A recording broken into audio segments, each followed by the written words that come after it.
पृथ्वी की आंतरिक संरचना को दोस्तों 4 पार्ट में डिवाइड करते हैं। पहला होता है लिथोस्फीयर, दूसरा होता है आपका एस्थेनोस्फीयर, ठीक है, और तीसरा होता है आपका मीसोस्फीयर, और चौथा होता है आपका बेरिस्फीयर, ठीक है दोस्तों। तो आपसे पूछेगा कि लिथोस्फीयर में कैसा पदार्थ पाया जाता है, तो आप बताओगे कि उसमें सॉलिड पदार्थ मिलता है, ठीक है दोस्तों। और आपसे पूछेगा कि एस्थेनोस्फीयर में कैसा पदार्थ पाया जाता है, तो वो सेमी सॉलिड होता है। फिर आपसे पूछे कि मीसोस्फीयर में कैसा पदार्थ पाया जाता है, तो आप बोलोगे सॉलिड पाया जाता है।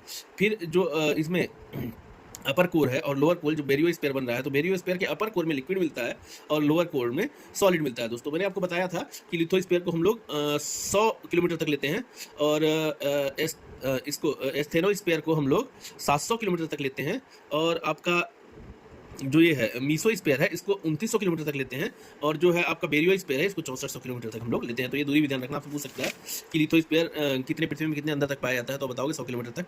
आपसे पूछेगा कि एस्थेनोस्फीयर कितने पृथ्वी में अंदर तक पाया जाता है, तो बताओगे 700 किलोमीटर तक। आपसे ये भी पूछ सकता है कि अब लिथोस्फीयर में हम लोग क्या क्या लेते हैं दोस्तों, तो लिथोस्फीयर में हम लोग क्रस्ट और अपर मेंटल लेते हैं, ठीक है दोस्तों। आप लोग ये भी ध्यान रखना, क्रस्ट और अपर मेंटल। और दूसरा एस्थेनोस्फीयर में आपसे पूछेगा क्या लेते हैं हम लोग, तो अपर मेंटल का पार्ट लेते हैं, ठीक है दोस्तों।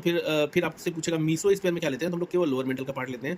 और फिर आपसे पूछेगा बेरियोस्फीयर में क्या करते हैं, तो हम लोग अपर कोर और लोअर कोर या आउटर कोर, इनर कोर हम लोग लेते हैं।